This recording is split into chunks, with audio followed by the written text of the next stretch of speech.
নমস্কাৰ বন্ধু বান্ধৱীসকল। এয়া মই আজি আপোনালোকৰ কাৰণে প্ৰথমবাৰৰ বাবে এটি ৰেচিপি আগবঢ়াব লৈছোঁ। ৰেচিপিটো হৈছে নৰসিংহৰ লগত মাছৰ জোল কেনেকৈ বনাই খাব পাৰে। আৰু ইয়াতে মই এটা কথা জনাব বিচাৰোঁ, এই ৰেচিপিটো খুব কম মছলা ব্যৱহাৰ কৰা হৈছে আৰু সকলো ধৰণৰ ৰোগীৰ পৰা সৰু শিশুসকললৈকে সকলোৱে খাব পাৰে। ইয়াতে বাহিৰা কোনো বজাৰৰ পৰা অনা মছলা ব্যৱহাৰ কৰা নহয়।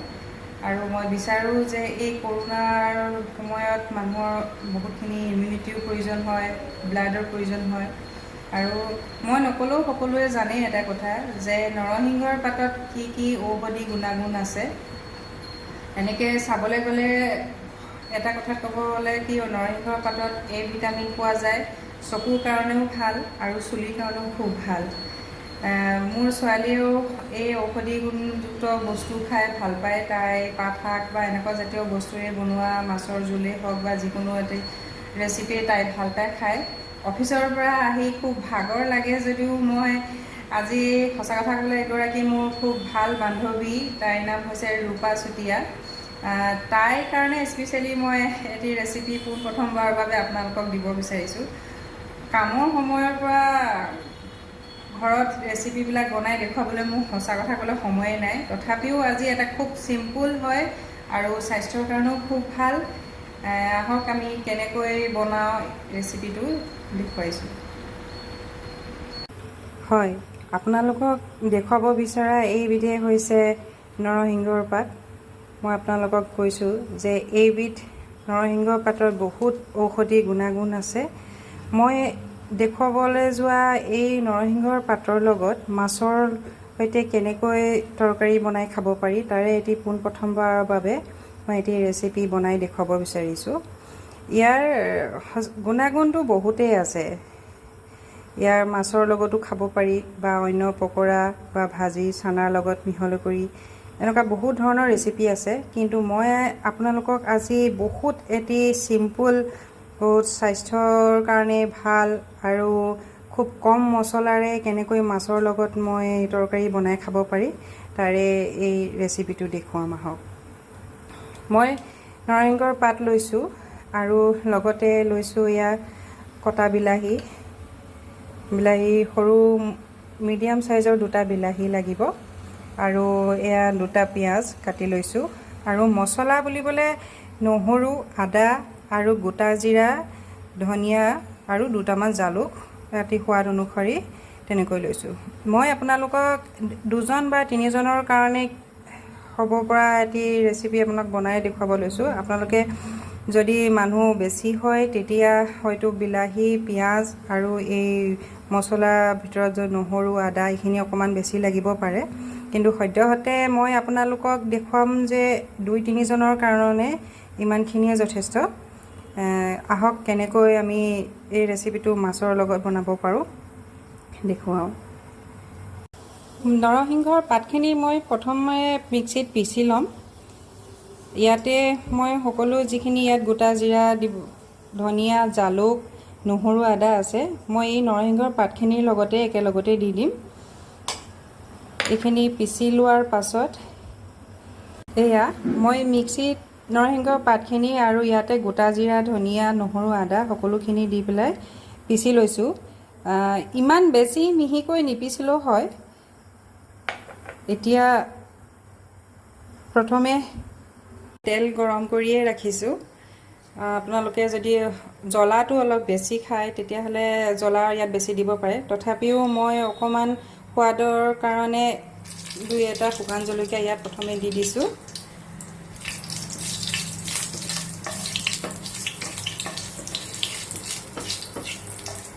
তাৰপিছত অলপ ভজা হ'লে ইয়াতে পিঁয়াজখিনি মই ভালদৰে ভাজি লওঁ।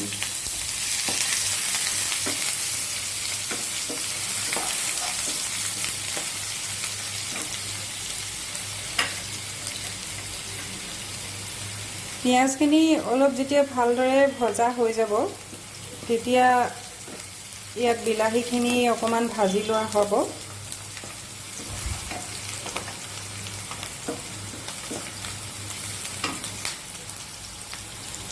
অলপ ৰঙচুৱা হোৱাৰ পিছতহে বিলাহীখিনি দিয়া হ'ব। পিঁয়াজখিনি ভজা হৈ গৈছে, অলপ ব্ৰাউন কালাৰ হৈছেগৈ। এতিয়া ইয়াতে আমি দিব লাগিব কাটি থোৱা বিলাহীখিনি।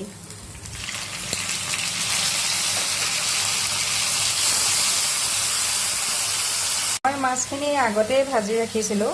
মাছখিনি অলপ ভজা কৰিলেও হ'ব, সম্পূৰ্ণ ভাজি নল'লেও হ'ব। এতিয়া ইয়াতে মই সোৱাদ অনুসৰি নিমখ দিছোঁ। আপোনালোকে পানী যিমান দিব তাৰ হিচাপ মতেহে নিমখ দিয়া হয়, আৰু লগতে পৰিমাণৰ অনুসৰি হালধি দিছোঁ।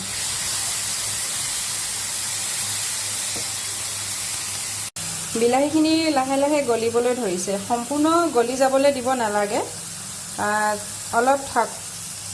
অলপ গলি যাওঁতে আপুনি এই পিচি ৰখা নৰসিংহৰ যিখিনি পেষ্ট সেইখিনি ইয়াতে দি দিব, আৰু লাহে লাহে এইখিনিও অলপ ভাজি লওক। গৰমৰ দিনত সঁচা কথা ক'বলৈ গ'লে বেছি মছলাযুক্ত খানাবিলাক খাব নোৱাৰি, আৰু পেটৰ কাৰণেও ইমান ভাল নহয়। গৰমত খুব গেছৰ প্ৰব্লেম হয়, আৰু বিশেষকৈ সৰু ল'ৰা ছোৱালীকো এইখিনি খুৱাব পাৰে।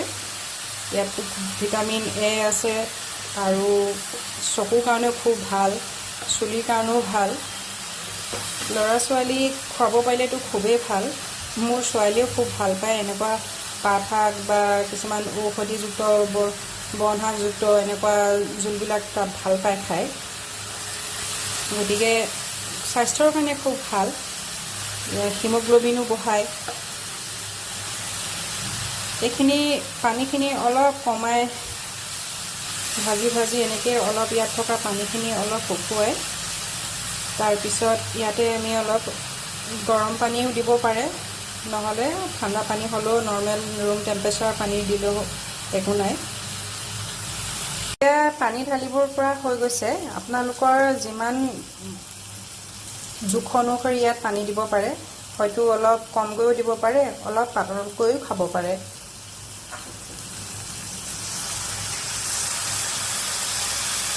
সেয়া লাহেকৈ উতলিব ধৰিছে, আৰু অলপ উতল আহিবৰ কাৰণে মই এতিয়া 5 মিনিটৰ কাৰণে ঢাক মাৰি দিম। এতিয়া 5 মিনিট হৈ গৈছে, উতলটো আহিছে খুব ধুনীয়াকৈ। এতিয়া মই ইয়াতে ভাজি থোৱা মাছ টুকুৰা ইয়াতে লাহে লাহে দি দিম।